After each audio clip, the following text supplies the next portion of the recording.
O livro do profeta Oséias. Oséias viveu no reino do norte, de Israel, que às vezes ele chama de Efraim ou Jacó, cerca de 200 anos depois de terem se separado do sul, de Judá. Lembre-se da história de 1º Reis. Oséias foi chamado para falar em nome de Deus durante o reinado de um dos piores reis de Israel, Jeroboão II. A nação estava mergulhada no caos, e no ano 722 o grande império assírio invadiu e dizimou Israel. Mais uma vez, veja a história em 2º Reis. E Oséias viu tudo isso acontecer. O livro é uma coleção de cerca de 25 anos de sua pregação e escrita, e é quase todo composto por poesia. E essa coleção inteira foi concebida para ter 3 seções principais. Vamos ver como isso funciona. A parte da abertura conta uma história do casamento rompido de Oséias com uma mulher chamada Gomer, que comete adultério. Não está totalmente claro se Gomer dormiu com outros homens antes ou depois de se casarem, mas eles tiveram 3 filhos juntos e as coisas desmoronaram. O importante é que Deus diz a Oséias que, apesar da infidelidade de Gomer, ele deve encontrá-la, pagar as suas dívidas para com seus amantes e entregar o seu amor e fidelidade a ela mais uma vez. E então diz que tudo isso, o casamento violado e restaurado, os filhos, tudo isso é um símbolo profético contando a história do relacionamento de Deus com Israel. Deus tem sido como um marido fiel a Israel. Ele os resgatou da escravidão. Ele os levou ao Monte Sinai, onde ele fez uma aliança. Ele pediu que fossem fiéis somente a ele. Mas ele trouxe Israel para a terra prometida e eles levaram toda a abundância que ele lhes deu e dedicaram-na à adoração do deus cananeu Baal. E assim, Deus tem uma razão legítima para terminar a aliança e se divorciar de Israel. E ele pensa em fazê-lo. Mas, em vez disso, ele diz que vai buscar Israel novamente e renovar a sua aliança com eles. E ele explica o porquê. É puramente por causa do seu próprio amor, compaixão e fidelidade. Oséias então explica o que tudo isso significa. Ele diz que as consequências da rebelião de Israel serão a derrota iminente diante de outras nações e o exílio, mas há esperança de uma restauração futura. Um dia, Israel se arrependerá novamente e voltará a adorar o seu Deus. E, diz Oséias, ele colocará sobre eles um novo rei messiânico da linhagem de Davi, que trará a bênção de Deus. Essa sessão de abertura apresenta todas as ideias principais do livro. Israel se rebelou e Deus trará consequências severas, mas o amor e a misericórdia da aliança de Deus são mais poderosos do que o pecado de Israel. E assim, nas sessões restantes do livro, a poesia de Oséias explora esses temas com maior profundidade. Então, há 2 coleções de acusação e lamentos por Israel, e cada uma delas é concluída por um poema muito esperançoso sobre a misericórdia de Deus e a esperança para o futuro. Então, os capítulos de 4 a 10, Oséias explora as causas e os efeitos da infidelidade de Israel. Ele diz inúmeras vezes que Israel carece de todo o conhecimento ou entendimento de Deus. Em hebraico, a palavra conhecer é yadá, e é mais do que somente uma atividade intelectual. Ela descreve o conhecimento relacional e pessoal. É a diferença entre apenas ouvir falar de alguém e realmente conhecer alguém. E Deus quer que Israel o conheça como se estivesse em um relacionamento. Ele quer que eles experimentem o seu amor por eles através de um conhecimento que transforma os seus corações e vidas para que eles o amem de volta. E é por isso que Oséias está constantemente expondo a hipocrisia da adoração de Israel. Ele constantemente mostra que eles estão quebrando os 10 mandamentos, como eles estão permitindo uma grave injustiça em suas comunidades. E então, eles vão para os seus templos sagrados e oferecem sacrifícios a Deus como se tudo estivesse bem, mas não está. E não apenas por causa da sua hipocrisia, mas também porque estão adorando todos esses outros deuses. Ele menciona muitas vezes seus altares a Baal nas cidades de Betel e Gilgal. E eles não apenas deram a sua lealdade a outros deuses. Oséias repetidamente acusa Israel de confiar nas suas alianças políticas com o Egito e a Assíria. Então, ao invés de confiar em Deus para protegê-los, eles querem se tornar como essas nações e confiar apenas no poder militar. E Deus diz, isso tudo vai desabar sobre as suas cabeças, porque em pouco tempo a Assíria se voltará contra eles e irá devastar as suas terras. Nessa outra sessão de aviso, Oséias dá uma antiga lição de história israelita para mostrar como esta família tem sido infiel desde o princípio. Então, ele alude à mentira e à traição do patriarca Jacó. Lembre-se de Gênesis 27 e 28. Ele alude à rebelião de Israel no deserto. Lembre-se do livro de Números. Ele alude à nomeação do rei corrupto Saul, que levou o povo ao pecado e ao desastre. Lembre-se das histórias em 1 Samuel. E é tudo uma forma de Oséias dizer que algumas coisas nunca mudam nessa família. Então, que esperança Oséias tem? Bom, sabemos pelo capítulo 3 que Deus vai fazer algo para salvar e restaurar o seu povo. E é isso que esses 2 capítulos finais exploram.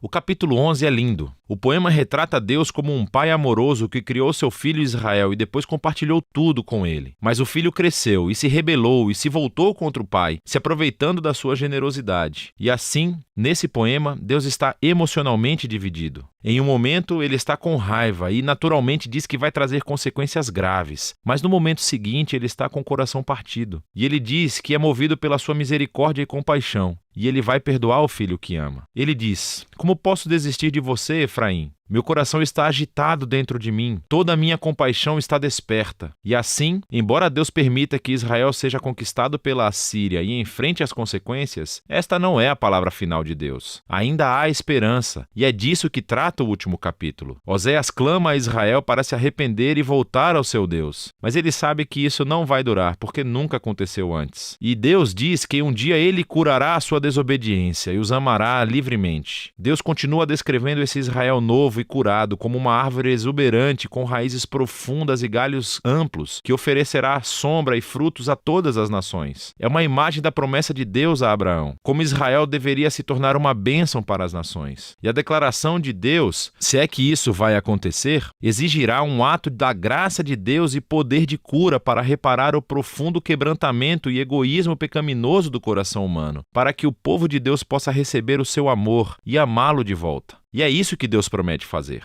Agora, depois que esse poema termina, encontramos as últimas palavras do livro. Elas são como uma nota em anexo. Provavelmente são do autor que coletou a poesia de Oséias e agora quer falar com você, leitor, por um segundo. E ele diz: quem é sábio e perspicaz para entender tudo isso? Em outras palavras, os poemas de Oséias. Os caminhos do Senhor estão certos. Os justos caminham nele, mas os rebeldes tropeçam. Assim, o autor quer que você saiba que a antiga poesia de Oséias ao norte de Israel não está trancada no passado. Ela revela verdades profundas sobre o caráter e os propósitos de Deus e sobre a natureza humana. E embora Deus deva trazer e traz a sua justiça ao mal humano, o seu objetivo final, o seu coração, é curar e salvar o seu povo. E é disso que se trata o livro de Oséias.